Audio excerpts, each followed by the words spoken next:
Thrilled to have Congressman Mike Capuano, Democrat from Massachusetts, here in the studio with us. Great to see you. Great to be here. I don't want to focus on the past for the majority of the interview, but I'm still interested in talking with you about what happened when Scott Brown won his Senate special election. And in full disclosure, I supported you in that election. I did not support Martha Coakley. And it wasn't, part of it was ideological, but part of it was I thought you had a better chance of beating Scott Brown than Martha Coakley did.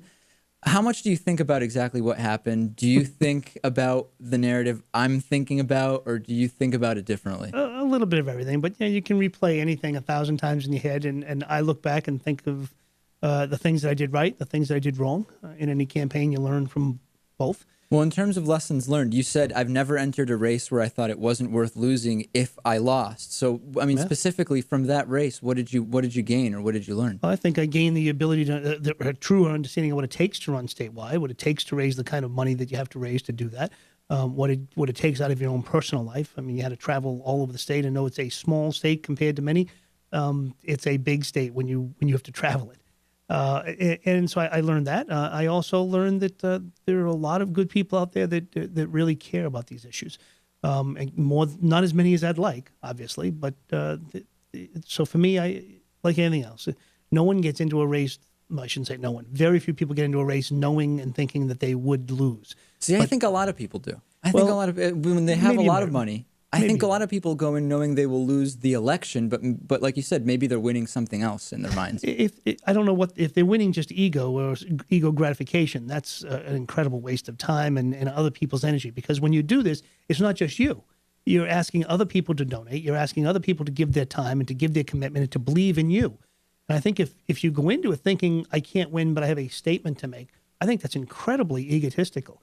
The idea is we're supposed to represent the views and hopes and dreams of other people, not in every detail, but in general. And if you're not ready to do that, then you really shouldn't waste their time. If you want to waste your own time, put your name on the ballot and saying, I know I can't win, but I have something to say. The rent's too high, or whatever. Too damn high. Whatever you want to say, that's fine. Yeah. But at least then you're not asking anybody else to give up, or I shouldn't say you're not asking, but at least they know what they're getting into.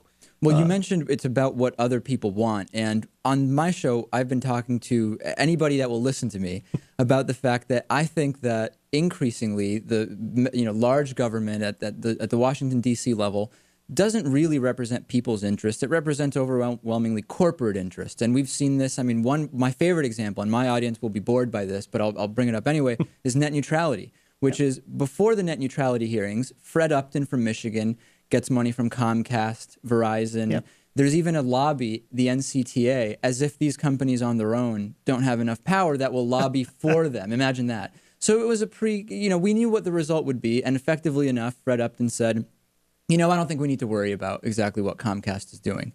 I haven't found any aspect of government that can't or hasn't been bought or sold, and I think the people's interests are losing there. But a lot of that's not new. And the question is, in the sense it's not just recent. It's from day one, 1776. I mean, we had a whole bunch of relatively wealthy white men running the country. They had their own special interests. And thank God, they led into where we are at the moment.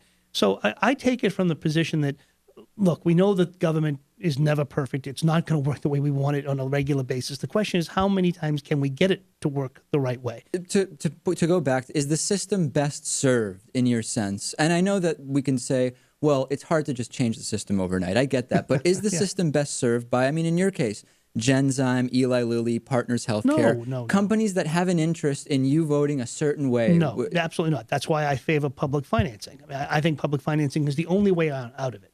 Because you do need some money to get your message across. Now, I've always thought that you don't need the amount of money that some people think you do, but you do if we're running for the same office and you have $1 gazillion. I may not need a gazillion, but I need some money to get my message out so that people will hear the differences between us. Anyway, I think until we get to the point where we really get tired of it, nothing will change. And right now, whether I like it or not, the court has said that corporations can directly influence They're elections. people too. Right. The other people, too. I haven't figured that one out still, but they did say it, and we're a land of laws, whether we like it or not on occasion. But when you say until people get tired, the thing that I see, I mean, to go back to that net neutrality example, the people who have the control aren't going to get tired because they have the money. Why should they? No, but in other words, them. our show, if all of a sudden Comcast says, you know what, when you're streaming NBC online, it's going to look great. But when you're streaming the David Pakman Show, it's gonna have to buffer. The quality won't be good. I'm going to be tired of that right away. I just have no power to influence it. But my hope is, and I don't know this, my hope is that there will be enough people who will realize it right away. Now, they may not. And if they don't, well, then they will get the government and the service that they actually want, surprisingly enough. I totally agree with you. I think the net neutrality thing is hilarious because up until recently, we had net neutrality laws, and we're acting as if we never did. I talked to Wendell Potter, who wrote the book Deadly Spin, former Cigna vice president of corporate communications, basically a spin expert, self-described. Yep. And he actually says that while there are good things in the healthcare bill that passed, his concern is it's further locking in the for-profit system by putting more people in it. I don't disagree. But again, I don't live in the world where I can write the bill that I wanted. That's From not scratch, the bill that I wanted. When you get to vote on a bill, like anything else, you get to vote on the best bill you can get. And when you vote, I have never voted for or even against. Even things I've voted against doesn't mean that I've hated everything in the bill. There are almost all the time I vote for bills one way or the other that have either something I like or something I don't like, and that was no different. That's not. I will defend the healthcare bill as a step in the right direction. I will not defend it as my thought of what we should have done. I mean, I think we should have done a lot more. In the last couple of minutes we have, you took some heat for this comment you made about unions. Every once in a while, you need to get out on the streets and get a little bloody when necessary. And since then, you've said maybe those weren't the right words. One word was wrong, and I shouldn't have used it. But that's But at the same time, other than the extreme right wing who want to make something out of it, most average people understood what I was trying to say. I used the wrong word. I apologize for the use of the wrong word. But the spirit behind that comment is absolutely right. You have to fight and stand for what you believe in. And I think most people know that, and they accept that. Again, my terminology could have and should have been a little better. But most average thinking adults know exactly what I meant by that. And by the way, I wasn't calling on anybody else to bloody anyone else. I was saying what is historically accurate is that most people that have ever made progress in this world have received violence against them. The union movement, the civil rights movement, the human rights movement, the women's movement were the victims in those situations. And when they called in the Pinkertons to break up union rallies, they weren't coming to pass out flowers. And so, again, that doesn't make the term right. It just means that was the thought and the spirit behind it. I believe that most thinking neutral adults understand that and understand that, okay, I picked the wrong word in the current. If I had said this a year ago before Gabby Giffords got shot, no one would have mentioned it. But it was the wrong thing. I apologize for the use of the word, not for the spirit behind the phrase. Well, going to the Gabby Giffords thing, I mean, I've talked to several members of Congress since that, and I asked them, are you looking over your shoulder more when you're in downtown Northampton walking around? I mean, I guess slightly, but not that much. No, I mean, I look, politicians live a very public life. I mean, people recognize you, people know where they stand, people get very upset about whatever it is you do. But that's not new. I've been doing this a while now, and I've had people excited both for and against whatever positions I take. Is your sense that in the future, you experienced it firsthand with the bloody comment? My concern is that everything now is being held up to this kind of false equivalency that the mainstream media likes to do, where it's ridiculous. On the one hand, target map from Sarah Palin. On the other hand, and your plus comment... You didn't hear anything from the very same people criticizing me the most. 2 days after I said that, the Speaker of the House, John Boehner, had a comment that said unions have machine guns against the head of the American people. No comment. You didn't hear the extreme. The very same people criticizing me had nothing to say about that comment. John Boehner and calling the redefinition of rape a, quote, top priority. We're seeing 10, 14, 15 attempts to repeal or defund the Obama health care bill. Yep. At the state level, we're seeing proposals like maybe we should enable the death penalty in the case of a miscarriage.